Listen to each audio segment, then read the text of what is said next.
For the next 100 days, I'm gonna be training to improve my VO2 max. Proven to help you run faster and train harder, a high VO2 max is the most effective way to add years to your life. Having a high VO2 max is going to increase the length of your life and improve the quality of your life. To act in disregard of that is irresponsible. So today, I'm getting mine tested. I think I'm ready to run. VO2 max is the maximum amount of oxygen your body is able to use while exercising. And to test this, you need to be monitoring your oxygen intake and physically reach the point of maximum exertion. Basically, go until you physically can't go anymore.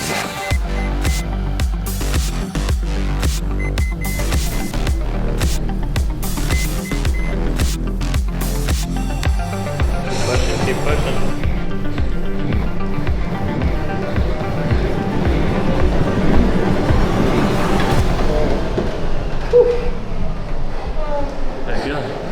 Good, my legs are tired. For someone in my age range, a good score is anything above a 44, and anything above a 54 would place me in the top 5%. The moment of truth. You already got 57.5. I got a 57.5, which puts me in the top 2% for my age group. However, it is not good enough because I'm not the only person taking this test today.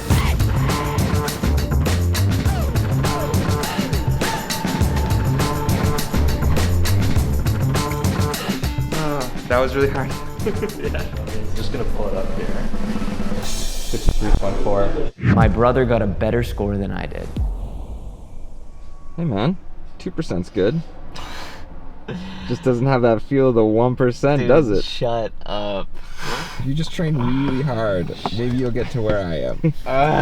So for the next 100 days, we're gonna be competing to see who can improve their VO2 max the most. And in 100 days, we'll retest to see who wins. Are you VO2 max? But how do you actually train to improve your VO2 max? Recently, I came across the book Outlive by longevity expert Dr. Peter Attia. And in it, Dr. Attia breaks down exactly how I should train in order to improve my score. Think about building a pyramid. The VO2 max is the height of the pyramid. If you want to build a really high pyramid, it also has to have a really wide base. I'm going to spend about 80% of my aerobic training time in zone 2. Zone 2 training is anything that elevates your heart rate to 60 to 70% of its maximum capacity. Basically, a low to moderate intensity exercise that you can do for a long time. A good way to measure zone 2 is by being able to speak, but not necessarily wanting to. If it's very easy to speak, then it's probably too easy. And if you can't speak at all, then that's too hard. In addition to my zone 2 training, I will also have to do zone 5 training, which is so much harder than zone 2. An exertion level that you can barely get through 4 minutes of it. You have a little bit left in the tank, but not much. And then you do that 4 times.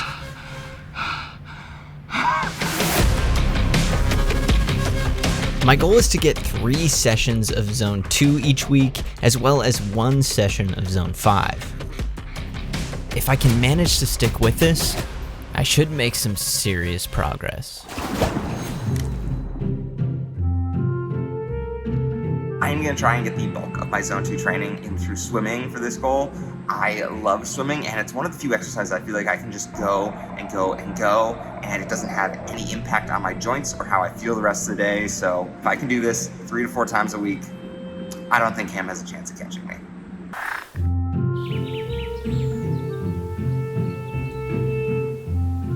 I am worried that my zone 2 training isn't actually zone 2. Like, I feel like I can talk just fine right now, but I look at my watch and the heart rate is way out of range. So I have this ominous feeling that this is not actually zone 2.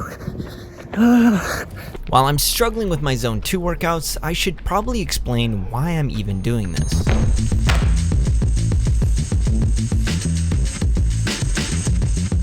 This line here represents your lifespan.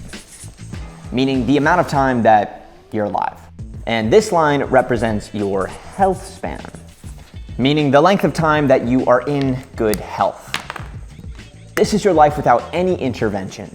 You move across in years, getting older, and gradually your health starts to decline until voila, you're dead. Now, looking at this, there are plenty of chronological years here, but the vast majority of them are spent in suboptimal health, which is exactly what I'm trying to avoid. Because since turning 30, I've had a pretty serious wake-up call. I realized one day that I had put on a lot of weight, my blood work was showing that I was not in great health, and I've been injured more in the last 2 years than in the past 10. So for the last year, I have been trying to change the trajectory of my line. And with VO2 Max being the best metric for longevity, this feels like my best bet to correct where my line is moving. But first, I need to figure out if I'm even doing this training right.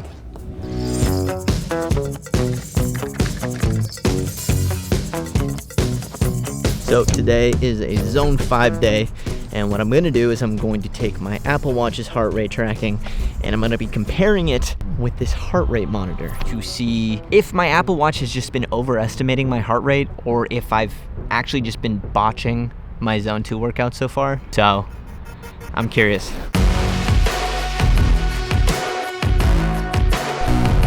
Three, 2, 1, go.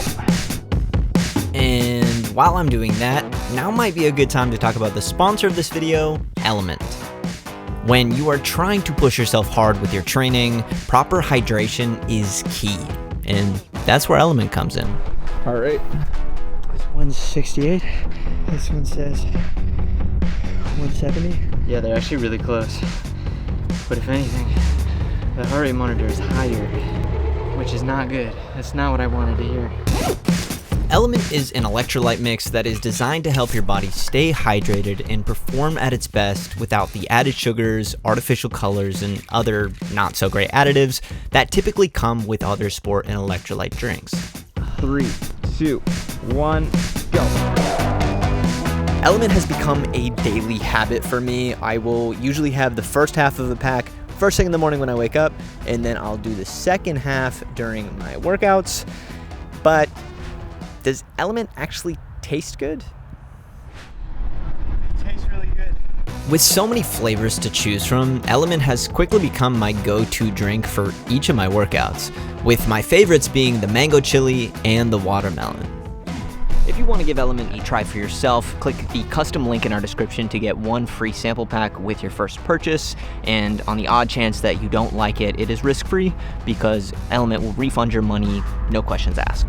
Thank you to Element for making this video possible, and again, use our custom link in the description to get a free sample pack. Try it out. Hopefully you like it as much as I do.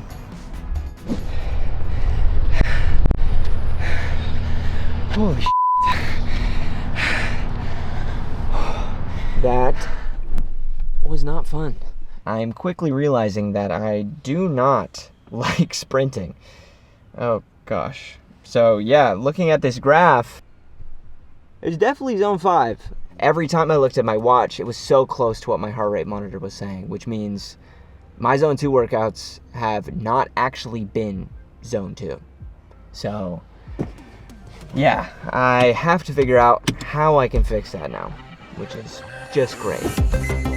Most people aren't really fit enough to run in zone 2. When people are generally starting out, we have them start out on a bike or on a treadmill because you have complete control of the activity. So what I usually do is tell people to set the treadmill to a pace that is a brisk but manageable walk. And then I say, you are just going to dial up the incline until you reach that magical RPE.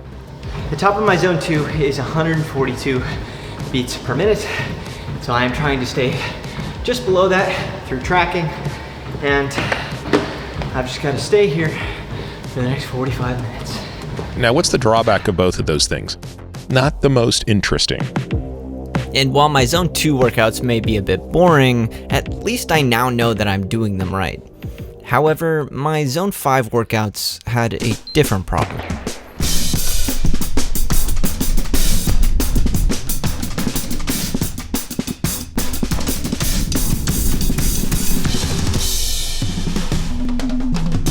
gotta be a more fun way of doing this. This sucks, man. So while I worked on Zone 2 on the treadmill in hopes of getting back outside, I shifted my focus to finding the most enjoyable form of Zone 5 to hopefully make things a little bit easier.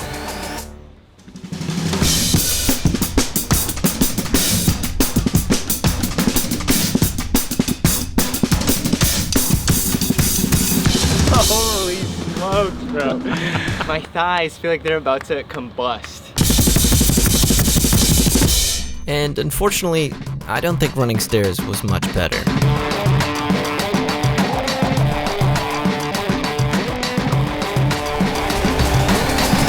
And jump rope had its own challenges.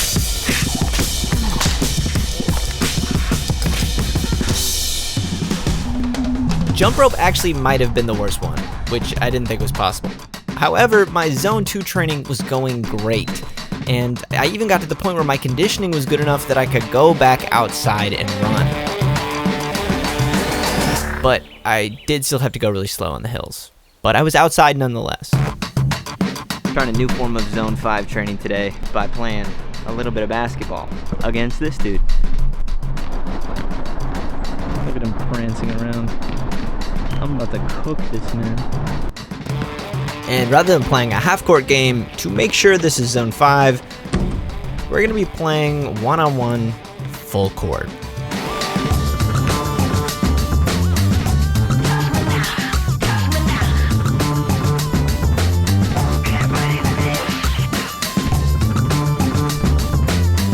I don't know how much you can see, but I'm just dripping sweat. How you doing?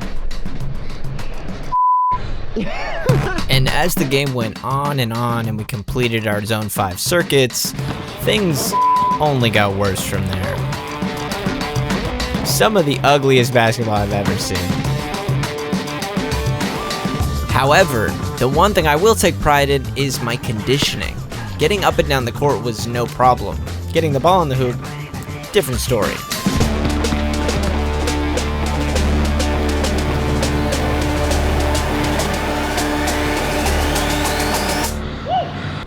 And on top of it, I won the game, which, you know, never hurts. That was by far the most enjoyable Zone 5 session I have had this entire challenge. By far. Not only that, but I genuinely feel like my conditioning has improved, like drastically throughout this process. I felt like I could push myself harder than I used to. I could go for longer than I used to. And just looking back at this last year, I feel like my health on the whole has done a complete 180. Like that health span line that I was talking about, how it was going down, I feel like I've brought that back up and we're back on the right trajectory, which is like, it just feels so good. So I just beat Brendan in basketball. Now all I've got to do is beat him in this rematch.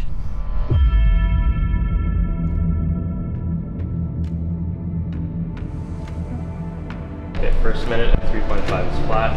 Every minute after that, the incline's going up at 2 degrees. Ready to roll? Let's freaking get it.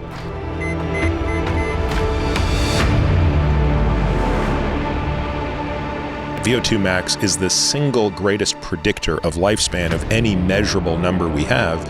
Why is that the case? Because the VO2 Max measurement is really an integration of work that you have done. When someone shows up with a very high VO2 Max, they have been doing a lot of exercising for a long time, which, by the way, anybody can have. There is nobody who can't get into the top 25% for their age and sex.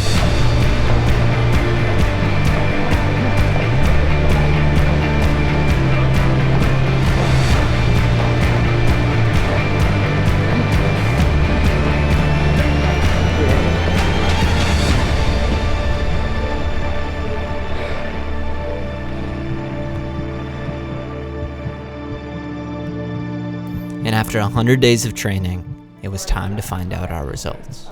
Up first was Brendan. You ready? Let's do it. This time your VO2 Max came out at 60.8. With Brendan's score going down from where he started, I'm starting to worry that it might be possible that even with all of my training, it didn't actually make a difference. Just gonna pull up your results here. Do you have a guess? I honestly have no idea. Okay, well, your new VO2 Max, 62.9. No freaking way. Wow. Wow. My score jumped 4 points in just 100 days, which not only places me in the top percentile, but it also means I am now 2 points higher than my brother. Hey man, you wanna talk more or what? Because I remember last time we were in the car, you were talking a whole lot. Congratulations.